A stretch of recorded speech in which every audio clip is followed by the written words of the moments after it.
Dear students, मैं doctor Archana Tiwari, assistant professor in business administration SPC government college Ajmer. आज जो हम टॉपिक डिस्कस करने जा रहे हैं वह है areas of physical distribution decisions, यानी कि भौतिक वितरण संबंधी निर्णयों के क्षेत्र। हम ऑलरेडी स्टडी कर चुके हैं कि भौतिक वितरण क्या होता है, इसकी विशेषताएं क्या होती हैं या इसकी इम्पोर्टेंस क्या होती हैं। अब इसमें कुछ क्रियाएं भी सम्मिलित हैं जो कौन कौन सी हो सकती हैं। पहली क्रिया हम इसमें लेते हैं आदेश प्रसंस्करण, यानी कि ऑर्डर प्रोसेसिंग डिसीजंस। साथ ही साथ स्टॉक मैनेजमेंट है, उत्पादों का संग्रहण एवं भंडारण है, उत्पादों का उठाना रखना या उत्पाद हैंडलिंग करना, और ट्रांसपोर्टेशन में भी हम इसको देख सकते हैं। तो सबसे पहली जो इसकी क्रिया है वो है ऑर्डर प्रोसेसिंग से रिलेटेड जितने डिसीशंस होते हैं वो इसमें लिए जाते हैं। तो भौतिक वितरण में आदेश प्रसंस्करण कार्य बहुत ही महत्वपूर्ण कार्य है, और इफ़ेक्टिव रूप से अगर आदेश प्रसंस्करण करने से उत्पादों के संचरण और प्रवाह की गति बढ़ जाती है, और उसका रिज़ल्ट ये निकलता है कि जो कंज्यूमर्स होते हैं उनको टाइम पर प्रोडक्ट अवेलेबल हो जाते हैं। इतना ही नहीं, माल के संग्रहण की लागत भी सीमित रहती है। इन सब के कारण संस्था के प्रॉफिट्स में इंक्रीज़ हो जाता है। तो वितरण प्रबंधकों को आदेश प्रसंस्करण के संबंध में अनेक निर्णय करने होते हैं। जैसे कि पहला आता है कि उत्पाद आदेश का न्यूनतम या अधिकतम आकार क्या होगा। सेकंड हम ले सकते हैं कि ऑर्डर रिसिप्ट जो है वो किस प्रकार से किया जाएगा। आदेश प्राप्ति हेतु कोई आदेश प्रारूप निर्धारित किया जाएगा या नहीं, और आदेश प्राप्ति में विक्रयकर्ताओं की क्या भूमिका होगी, और आदेश प्राप्ति के बाद आदेश की प्रसंस्करण की प्रक्रिया में कौन कौन से चरण होंगे तथा उन्हें किस प्रकार संपन्न किया जाएगा।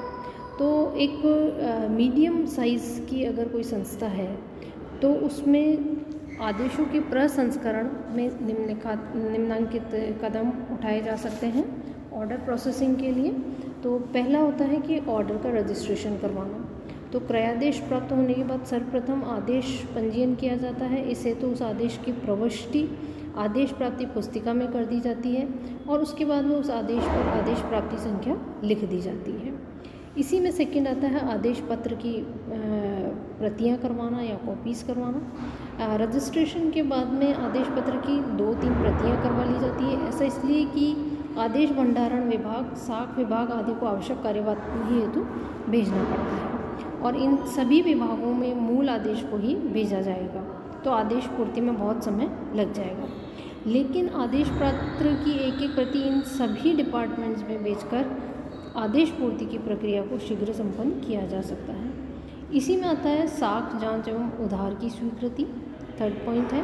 तो आदेश पत्र की एक प्रति साख विभाग को भेज दी जाती है, और यह विभाग क्रेता की साख की जानकारी कर उसे उधार कर माल बेचने या न बेचने का निर्णय करता है। उसके बाद में स्टॉक की उपलब्धता की जानकारी देखी जाती है। ये ज्ञात किया जाता है कि आदेशित माल उपलब्ध है या नहीं। यदि माल उपलब्ध नहीं है तो कारखाने को उत्पादन हेतु या क्रय विभाग को माल की आपूर्ति हेतु कहा जाता है। आदेश का क्रियान्वयन इसका नेक्स्ट स्टेप आता है। जब साख विभाग गोदाम दोनों से सकारात्मक उत्तर मिल जाता है तो आदेश का क्रियान्वयन किया जाता है। उसके लिए इनवॉइस तैयार किया जाता है, पैकिंग की जाती है, और फिर उसके बाद में क्रेता के नाम डेबिट लिख दिया जाता है, और गोदाम में के लेखों में भी आवश्यक प्रविष्टियाँ कर दी जाती हैं। सिक्स्थ इसके अंतर्गत आता है माल भेजना और बीमा करवाना।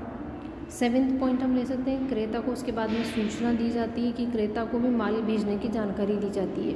क्रेता को मालवाहक का नाम और पता, बैंक का नाम पता जिसके माध्यम से बिल्टी या माल की रसीद भेजी जा रही है आदि की सूचना दी जाती है।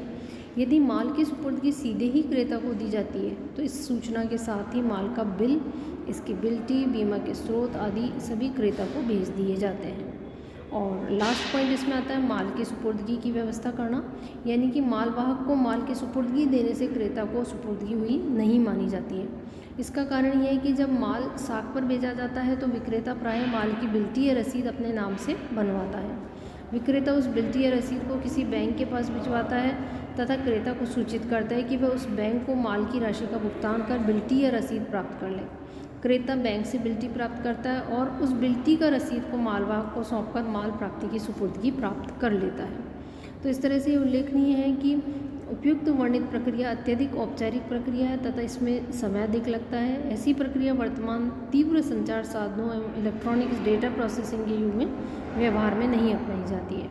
वर्तमान युग में सभी बड़ी संस्थाओं में क्रयादेश फैक्स, ईमेल आदि से भेजे जाते हैं और आदेश प्राप्त होने के वह आदेश संख्या के एक दूसरे से जुड़े लैन सिस्टम सभी कंप्यूटर्स पर अपने आप आ जाता है और सभी विभाग अपने कंप्यूटर्स पर ही आवश्यक कार्य निपटा लेते हैं और आदेश क्रियान्वयन कर क्रेता को माल भेजने की सूचना भी ईमेल या फैक्स में भेज देते हैं। सेकंड पॉइंट इसमें आता है स्कंद नियंत्रण संबंधित।